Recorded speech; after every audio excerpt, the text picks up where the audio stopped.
Okay ကျွန်တော်အရှင်ဗီဒီယိုမှာတော့ကမိတ်ဆွေတို့ကိုဒီဟောပါတော့ဒီ route set ပေါ့နော်ဒီ CRUD application တွေဒီ route တွေ set လုပ်ပြီးသွားပြီ Okay ဒါဆိုရင်အဲ့ဒီ route တွေကိုသွားတဲ့အချိန်ကျရင်ဒီတကယ်အမှန်တကယ်အလုပ်လုပ်အောင်ဆက်ပြီးတော့ရှင်းမယ်ပေါ့နော် Okay ဒါဆိုရင်ကျွန်တော်အရင်ဆုံးဒီမှာသွားမှာဒီ CRUD operation တွေ user create လုပ်တဲ့အပိုင်းပေါ့နော် user create လုပ်တဲ့အပိုင်းကိုအရင်ရေးမယ်ဆိုတော့ကကျွန်တော်ဒီ user create လုပ်မယ်ဆိုတော့ဒီ master အနေနဲ့ဒီ Python လေ့လာတဲ့အချိန်မှာဒီ MongoDB နဲ့ဒီ Python နဲ့ချိတ်ပြီးတော့လေ့လာဖို့ရဆိုရင်ပေါ့နော်ဥပမာထားပါတော့ပုံမှန်တိုင်းချိန်မယ်ဆိုတော့ PyMongo လို့ခေါင်းမျိုးသုံးတယ်ပေါ့နော်အဲ့ဒီအချိန်မှာသုံးတဲ့အချိန်ကျရင်ထားပါတော့ကျွန်တော်ဒီ data တွေရှိတယ် data တွေဆိုတော့ကျွန်တော်တို့ဒီဘယ်လိုပုံစံရှိမလဲဆိုတော့ဒီ console application တွေရေးကြည့်တဲ့အချိန်ကျရင်လည်းဗျာဒီ user input ဒီ console ကနေပေါ့နော်ဒီလို console ကနေပြီးတော့ down လိုက်တဲ့ data တွေကိုမှယူပြီးတော့ဒီ database MongoDB ထဲမှာသွားသိမ်းနေဆိုရင်ဒီ PyMongo ကိုသုံးနေဆိုရင်insert 1တို့ထားပါတော့ data ပြန်ဖတ်ချင်တယ်ဆိုရင် file တို့တကယ်လို့ data တစ်ချင်းပြန်စားချင်တယ်ဆိုရင်လည်း file 1ပေါ့ဒီလို update လုပ်ချင်လဲဆိုရင်လည်း update 1 update many delete 1 delete many ပေါ့အစားရှိသဖြင့်ပေါ့နော်အဲ့လိုပုံစံမျိုးပဲဒီမှာကျွန်တော်တို့ဒီ motor ကိုသုံးတဲ့အချိန်ကျရင်လည်း PyMongo မှာသုံးသလိုမျိုးပဲကျွန်တော်သုံးလို့ရတာเนาะ Okay ထားပါတော့ဒါဆိုရင်ကျွန်တော်တို့ကဒီမှာဒီ user create လုပ်တဲ့အပိုင်းကိုစရေးတော့မယ်ဆိုတော့ user create လုပ်မယ်ဆိုရင်ကျွန်တော်ကအရင်ဆုံးဘာလုပ်မလဲဆိုတော့အဲ့ဒီသူ့ရဲ့ request body ကနေပြီးတော့ data တွေဝင်လာမှာဒီ API request တွေလုပ်နေရဖြစ်တယ်တော့ဗျာကျွန်တော်တို့ဒီမှာဘာရှိမလဲဆိုတော့ဒီ postman ရှိလိမ့်မယ်เนาะထားတော့ကျွန်တော် postman တစ်ချက်ဖွင့်လိုက်အောင်မယ်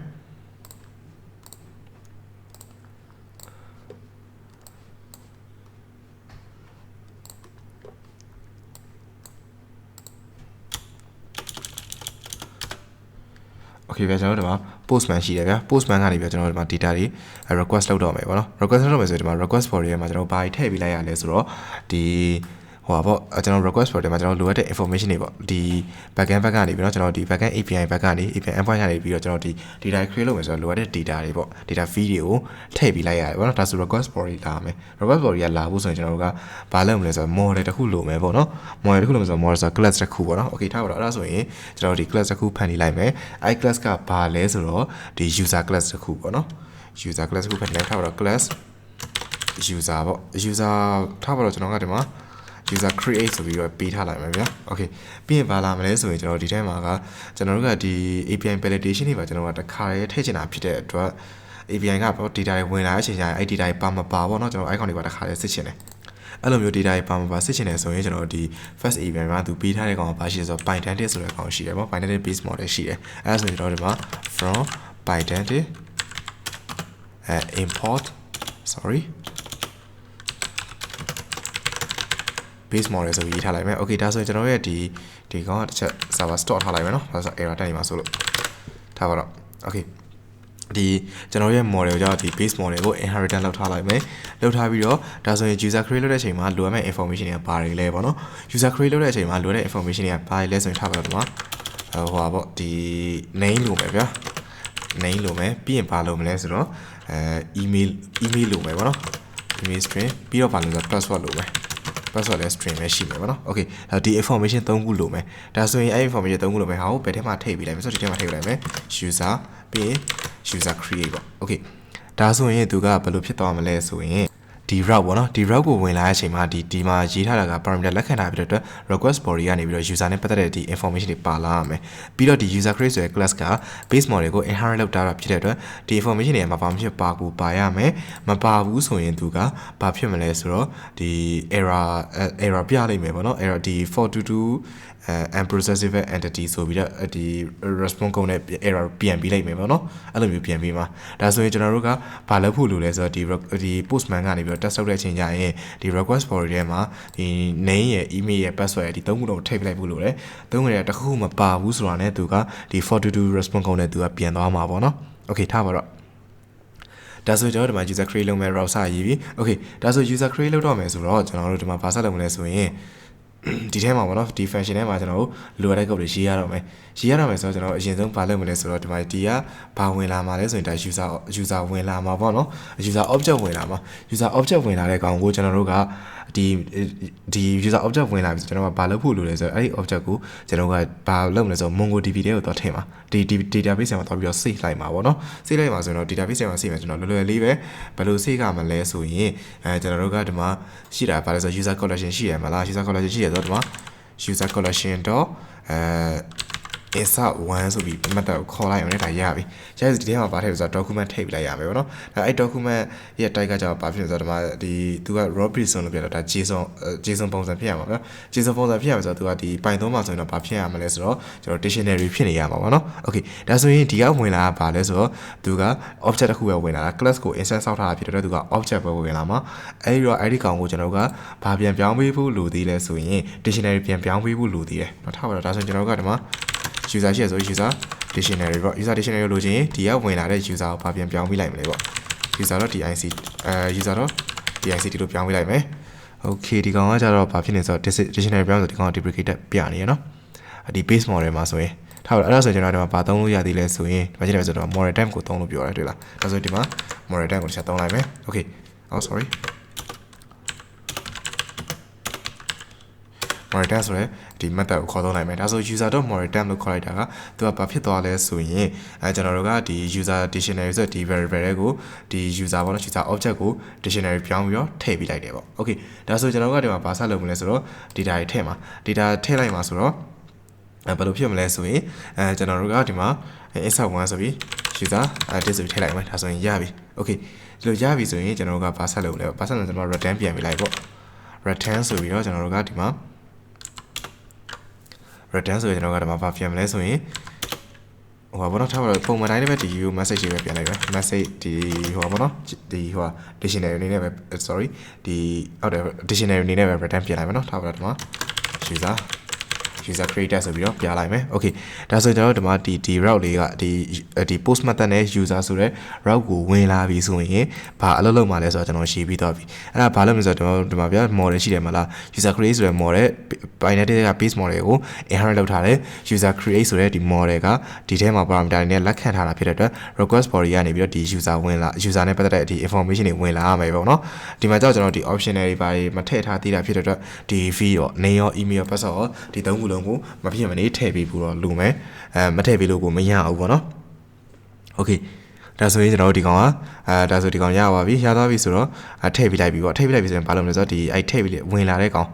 ်တကယ်လို့မထည့်ပေးဘူးဆိုတော့သူက error ပြန်မှာပေါ့နော်ထည့်ပေးလိုက်ပြီဆိုရင်သူကဝင်လာတဲ့ကောင်ကဘာဖြစ်နေဆိုတော့ object ဖြစ်နေတယ်ဒါပေမဲ့ကျွန်တော်တို့ database ကို MongoDB တဲကို insert လုပ်တဲ့အချိန်ကျရင်ဒီ object လိုက်ကြီး insert တန်းလို့မရဘူးဘာဖြစ်နေမှရမလဲဆိုတော့ dictionary ဖြစ်နေမှရမယ်အဲ့တော့ဘာအရင်ဆုံးလုပ်လဲဆိုတော့ dictionary ပြောင်းလိုက်တယ် dictionary ပြောင်းတဲ့အချိန်ကျရင်ဒီ model type ဆိုတဲ့ method ကိုခေါ်လိုက်ပေါ့ okay ပြောင်းလိုက်ရတဲ့ dictionary ကို user dictionary ဆိုတဲ့ဒီ variable ကိုထည့်လိုက်တယ်ထည့်ပြီးတော့ကျွန်တော်ဒီ user collection ရှိတယ်မလားဒီ user collection ရှိတယ်ဆိုအဲ့ user collection တွေကိုဒီ dictionary ကို insert လုပ်လိုက်တယ်ဒါဆိုရင်ဘာဖြစ်သွားလဲဆိုတော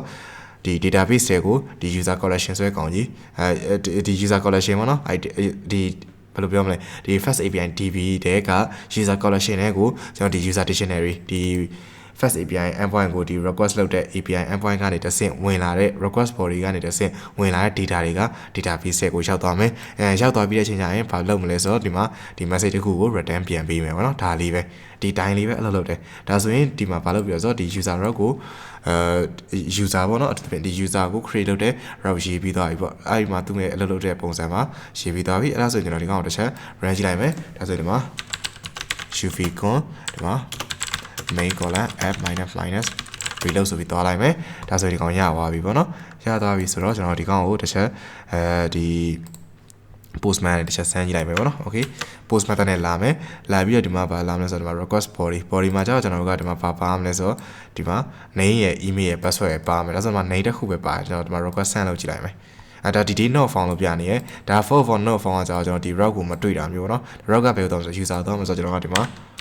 user လို့ပြောင်းထားလိုက်မယ် okay request တစ်ချိန် send လုပ်ကြည့်လိုက်မယ် okay ဒါဆိုဒီမှာဘာပြနေလဲဆိုတော့ error က422 and processive entity ဆိုပြီးပြနေတယ်ပြီးတော့သူ့ရဲ့ဒီ error detail ပေါ့နော်ဒီမှာဒီပုံစံနဲ့ဒါ default အတိုင်း error ထုတ်ပေးတဲ့ကောင်ပေါ့နော်ဒီပုံစံနဲ့ထုတ်ပြနေတယ် okay ဒါဆိုရင်ကျွန်တော်တို့ကဘာတွေပါမလဲဆိုတော့ name email password ဒီသုံးခုလုံးပါမယ်အဲ့ဒါဆိုရင်ကျွန်တော်အဲ့ကောင်အကုန်လုံးထည့်လိုက်မယ်ထားပါတော့ကျွန်တော်က name ကိုဒီမှာ alex ဆိုထားလိုက်မယ်ပြီးတော့ email ကိုကျတော့ကျွန်တော်က alex@gmail.com ပြီးတော့ password ကိုကျွန်တော်ကတော့ထားပါတော့ပဲလွယ်Google ပဲ password လို့ပဲထားလိုက်မယ်ဒီကောင်တစ်ချက် send လုပ်လိုက်မယ် okay 900 internet server error ဆိုပြီးတက်နေတယ်ဒါဆိုဒီကောင်ကဘာလို့လဲဆိုရင်ကျွန်တော်တို့ဒီ first API ကပေါ့နော်ဒီ ဒီမှာသူ SD first API မှာတုံးထားတဲ့ဒီမှာပေါ့နော် MongoDB နဲ့ပတ်သက်ပြီးတုံးထားတာဒီ async IO model client ဆိုတာဒီ async await ပေါ့နော် asynchronous programming အတွက်တုံးထားတဲ့ဒီ database ကိုdatabase connection လုပ်ဖို့တုံးထားတာအဲ့ဒီအချိန်မှာကျွန်တော်က database နဲ့ထဲမှာ data insert သွားလုပ်တဲ့အချိန်ကျရင်ဘာလဲဆိုပုံမှန်တိုင်းပေါ့နော်ဒီ synchronous way တိုင်းသွားပြီးတော့synchronous way တိုင်းသွားပြီးတော့ insert လုပ်နေတဲ့ပုံစံဖြစ်နေတယ်အဲ့တော့ဘာလုပ်ပေးရမလဲဆိုတော့ကျွန်တော်တို့ကဒီကောင်ကို asynchronous ပုံစံပြန်ရေးဖို့လိုတယ် asynchronous ပုံစံပြန်ရေးမယ်ဆိုတာဘာမှ trade တော့မရှိပါဘူးကျွန်တော်တို့ဒီမှာဒီ async await ဆိုတဲ့ဒီ keyword ကိုသုံးရုံပဲ okay အဲ့ဒီ keyword ကိုသုံးရုံပဲဆိုတော့ဒီ keyword နှစ်ခုကိုသုံးအောင်ဘယ်လိုသုံးအောင်မလဲဆိုရင် async ကကျွန်တော်သိကြတော့ဒီ function ပေါ့နော်ဒီ function အလုပ်လုပ်တဲ့အချိန်မှာဘာဖြစ်လဲဆိုတော့ဒီ error ဖြစ်လာတာလေဟုတ်တယ်မလားဒီ error ကဒီမှာ async any IO worker thread ဆိုပြီးပြနေတာဗျာဒီကောင်ကဘာလုပ်လဲဆိုရင်ကျွန်တော်တို့ဒီဟိုအကြောင်းပြနေတာဒီကျွန်တော်တို့သုံးထားတဲ့ database ကဗျာဒီ asynchronous way တိုင်းသွားတဲ့ database connection လုပ်တဲ့နည်းပုံစံ database ထဲမှာ insert လုပ်တဲ့ပုံစံကိုသုံးထားတာအဲ့ဒီထဲမှာကျွန်တော်တို့ရေးထားတဲ့ code ကကျတော့ synchronous ပုံစံဖြစ်နေတယ် synchronous ဆိုတာဒါပုံမှန်တိုင်းပဲဘယ်လိုမျိုးလဲဆိုရင်ကျွန်တော်တို့ဒီ Python နဲ့ဒီ MongoDB နဲ့ချိန်တဲ့ချိန်ကြရင်ဗျာဒီ Pymongo သုံးတယ်မလား Pymongo မှာရေးတဲ့ပုံစံတိုင်းရေးထားတာဒါပေမဲ့ကျွန်တော်တို့ဒီသုံးထားတဲ့ဒီ async IO model client ကိုသုံးထားတာဖြစ်တဲ့အတွက်ကျွန်တော်တို့ကဒီတိုင်းရေးလို့မရဘူးဘယ်နဲ့သွားမလဲဆိုတော့ asynchronous programming style နဲ့သွားရမယ်ဒါဆိုကျွန်တော်တို့ဒီ function ခေါ်တဲ့အချိန်မှာ asynchronous style ဖြစ်ရမှာဆိုဒီ function စပြီးကျင်ရခြင်းမှာ async ဆိုတဲ့ keyword ထည့်ထားလိုက်ပေါ့နော် okay ပြီးရင်နောက်ထပ် await ကကျတော့ဘယ်အချိန်မှာလာမလဲဆိုတော့ဒီ database နဲ့ပတ်သက်တဲ့ call တွေဒီ external API call တွေပေါ့နော် file IO file import output ကိစ္စတွေမှာဒီ await ကိုပြန်သုံးပေါ့ဒီမှာဆိုဒါ database နဲ့ပတ်သက်တဲ့ကိစ္စဒီကောင်ဆို await လို့ရေးထားလိုက်မယ် okay ဒါဆိုရင်ဒီကောင်ကဘာဖြစ်သွားရလဲဆိုတော့ asynchronous programming style ဖြစ်သွားပြီရေးတာတော့တူပဲဗျာဘာမှမကွာဘူးလို့တော့ထင်ရတယ်ဒါပေမဲ့သူနောက်ခွဲအလုပ်လုပ်သွားတဲ့အချိန်ကျရင်ဒီ synchronous programming မှာဆိုရင်တော့ဒီ blocking IO ပုံစံနဲ့သွားရပါတော့ blocking IO ဆိုတာဘယ်လိုမျိုးလဲဆိုတော့ကျွန်တော်တို့ဒီ blocking IO မှာသွားတဲ့ပုံစံက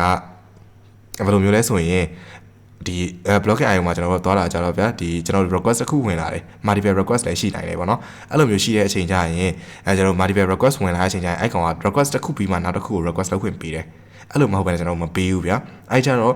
သူကကျွန်တော်ဒီ request တွေအများကြီး handle လုပ်တဲ့အချိန်ကျရင် synchronous way ရ handle လုပ်တာမကောင်းပေါ့အဲ့ချိန်ကျကျွန်တော်က asynchronous way တိုင်း request လုပ်က handle လုပ်ရတယ်ဒါဆို asynchronous way မှာကျတော့ကျွန်တော်ကဒီ request တစ်ခုဝင်လာတယ်ဗျာ request တစ်ခုဝင်လာတဲ့အချိန်ကျရင်သူကဘယ်လိုရှိနေလဲဆိုတော့ incoming request ရှိတယ် request ရှင်အဲ့ request ကပြီးတည်ဖြစ်စေမပြီးတည်နောက်ဆက် request တစ်ခုကိုထပ်ပြီးတော့ allow လုပ်တယ်သူကသူအလုပ်လုပ်နေတာပေါ့နော် request တစ်ခုကသူအလုပ်လုပ်နေတဲ့အချိန်မှာနောက်ထပ် request တစ်ခုဝင်လာတဲ့အချိန်ကျရင်လေသူဟာလည်းသူအလုပ်လုပ်နေတယ်ပေါ့နော်အဲ့လိုပုံစံနဲ့သွားတာဒါကဘာလဲဆိုတော့ asynchronous way တိုင်းသွားတာဒါဆိုရင်ကျွန်တော်တို့ဒီမှာဗျာဒီအလုပ်ပေါ့နော်ဒီ insert လုပ်တဲ့အချိန်မှာဒီ request တစ်ခုဝင်လာတယ်ပေါ့နော်ဒီတိုင်း insert လုပ်လိုက်တယ်အဲ့ insert လုပ်တဲ့မှာ request တစ်ခုဝင်လာတာရှိတယ်ဆိုရင်နောက်ထပ် request တစ်ခုထပ်ဝင်လာပြီဆိုရင်တော့မှသူကဘယ်လိုဖြစ်နေမလဲဆိုတော့ဟိုပါပေါ့ဒီနောက်တော့ request ခုဝင်လာတယ်ဆိုရင်တော့မှသူကဒီ asynchronous way တိုင်းသွားနေတာဖြစ်တဲ့အတွက် multiple request ကိုသူက handle လုပ်နိုင်တယ်ပေါ့နော် okay အဲ့လိုပုံစံသွားနေမှာဒါဆိုရင်ကျွန်တော်တို့ကဒီ asynchronous way တိုင်းဒီလိုပုံစံရေးလို့ရတယ်ပေါ့ okay ဒါဆိုရင်ကျွန်တော်ဒီမှာ async await ကိုသုံးတာဒီလိုပုံစံနဲ့သုံးတယ် async ကကျတော့ကျွန်တော်သုံးမဲ့ function ပေါ့နော်အဲ့ function မှာ async ကိုသုံးတယ်await ကကြတော့ဘယ်ချိန်မှာသုံးလဲဆိုရင်ကျွန်တော်ဒီ IO case တွေကို IO bound test တွေမှာသုံးတယ်ဘယ်လိုမျိုးလဲဆိုတော့ကျွန်တော်ဒီ database နဲ့ပတ်သက်တဲ့ operation တွေနောက်တစ်ခုကကြတော့ဘာရှိလဲဆိုရင်ဒီဟို file IO case တွေလိုမျိုးနောက်တစ်ခုကကြတော့ဒီ external API call ခေါ်တဲ့အချိန်တွေမျိုးမှာဆိုရင်ဒီ await ကိုသုံးလို့ရတယ်ပေါ့နော်okay ဒါဆိုရင်ကျွန်တော်တို့ကဒါပါလဲဆိုတော့ဒီဟိုပါပေါ့ဒီ user create လုပ်တဲ့ကောင်ရေးပြီးသွားရေးပြီးဆိုကျွန်တော်ဒီကောင်တစ်ချက်ပြန် store လိုက်မယ်ဗျာ store ပြီးဒီ server တစ်ချက်ပြန်ပြီးတော့ run ကြည့်လိုက်မယ် okay ဒါဆိုရင်ဒီကောင်ကိုကျွန်တော်တစ်ချက်ပြန်ပြီးတော့ဆန်းကြည့်လိုက်မယ်ဒါဆိုရင်ဒီမှာ internet server error တက်နေရနော်ခုနကဘာလို့ဆိုတော့ကျွန်တော်ဒီ async await ကိုမသုံးထားလို့ async await ကိုမသုံးထားတဲ့အချိန်မှာသူကဒီ first API က asynchronous programming style နဲ့သွားတာဖြစ်တဲ့အတွက်ကျွန်တော်ဒီကောင်ကကျွန်တော်သုံးထားတဲ့ database ကလည်း asynchronous way တိုင်း connection လုပ်တဲ့way ကိုသုံးထားတယ်အဲ့ဒီတော့သူကဘာဖြစ်နေလဲဆိုတော့ဒီ asynchronous နဲ့ synchronous way ပေါင်းလိုက်တဲ့အချိန်မှာသူက error တက်သွားတာပဲအဲဒါကြောင့် internet server error ဖြစ်နေတာပေါ့နော် okay ဒါဆိုဒီကောင်ကကျတော့ asynchronous way တိုင်းပဲကျွန်တော်သွားလိုက်ပြီဆိုတော့ဒီကောင်တစ်ချက် request send လုပ်ကြည့်လိုက်မယ်ဒါဆိုတွေ့လားဒီမှာ message user created ဆိုဖြစ်သွားတယ်static code ကဒီမှာ200 okay ဖြစ်နေတယ်ဒါကဘာလို့လဲဆိုတော့ဒီကောင်ကောင်းမွန်တာ response ပြန်သွားပြီဆိုတော့အတိတ်ပဲနော် okay အဲ့လို response ပြန်သွားပြီဆိုတော့ဒါဆိုရင်ဒါ data insert လုပ်လို့ access ဖြစ်သွားပြီပေါ့ဖြစ်သွားပြီဆိုတော့ကျွန်တော်ဒီမှာ database ရှိရမှာလားကျွန်တော်ဒီ database ကကျွန်တော်ချက်သွားပြီးတော့ဝင်ကြည့်လိုက်မယ်ဒီ MongoDB Compass ကနေတဆင့်ပေါ့နော်ထားပါတော့ကျွန်တော်ဒီ MongoDB Compass တစ်ချက်ဖွင့်လိုက်အောင်မယ် okay ကျွန်တော်ဖွင့်ပြီးသွားဖွင့်သွားဆိုတော့ဒီမှာတော့မတက်လာသေးဘူးเนาะဒါဆိုကျွန်တော်တစ်ချက်ဒီ refresh database လုပ်လိုက်မယ်ဒါဆိုတွေ့လာဒီမှာ first API DB ပေါ့ကျွန်တော်တို့ပေးထားတယ်ဒီ first API DB ရှိမယ် okay အဲ့ဒီကောင်ဖွင့်လိုက်မယ်ဆိုရင်ဒီမှာ user ဆိုတဲ့ကောင်ရှိတယ်အဲ့ user ထဲမှာကျွန်တော်ဒီမှာ insert လုပ်တဲ့အတိုင်းပဲဒီမှာ alex@gmail.com password ဆိုပြီးတော့သူကထွက်လာတယ်ပေါ့เนาะ okay ဒါဆိုရင်ဒီကောင်ကဘာလဲဆိုတော့ကျွန်တော်ဒီဟိုပါပေါ့ဒီ user create လုပ်တဲ့ route မှာဒီ post method နဲ့post method နဲ့ request ဝင်လာပြီပေါ့နော် user route ကိုဝင်လာပြီဒီ user ဆိုတဲ့ဒီ route ပေါ့နော်အဲဒီ route ကိုဝင်လာပြီဆိုရင်ကျွန်တော်ဒီအလုပ်ကိုလုပ်သွားပြီလုပ်သွားဒီတိုင်း insert လုပ်တဲ့အလုပ်အောင်မြင်သွားပြီပေါ့နော် okay ဒါကကြောင့်ကျွန်တော်ဒီ create လုပ်တဲ့ route ကိုရှင်းပြီးသွားပြီအဓိကကဗျာကျွန်တော်ဒီမှာဆက်ပြောသွားတာဘာရှိလဲဆိုတော့ဒီကောင်ကကြောင့်ကုတ်ကတော့ဘာမှမရှိဘူးဒီမှာ3ချောင်းလေးပဲရှိတာအဲ့မှာတက်ပူလာတာကဘာလဲဆိုတော့ဒီ async await လေးပဲပို့လာတာဒါပေမဲ့အဲ့ဒီကောင်ကဘာအတွက်လဲဆိုတော့ကျွန်တော်သုံးနေတာက asynchronous programming style သုံးနေရဖြစ်တော့ဒီလိုပုံစံနဲ့သုံးရတာပေါ့နော် okay ဒါဆိုရင် main studio တွေနဲ့ကျွန်တော်ဒီဗီဒီယိုမှာပြောပြသွားတဲ့အကြောင်းအရာဒီရေးပြသွားတဲ့အကြောင်းအရာတွေကိုနားလည်မယ်လို့ထင်ပါတယ်နောက်ဗီဒီယိုမှာပြန်တွေ့ပါမယ်အားလုံးကျေးဇူးတင်ပါတယ်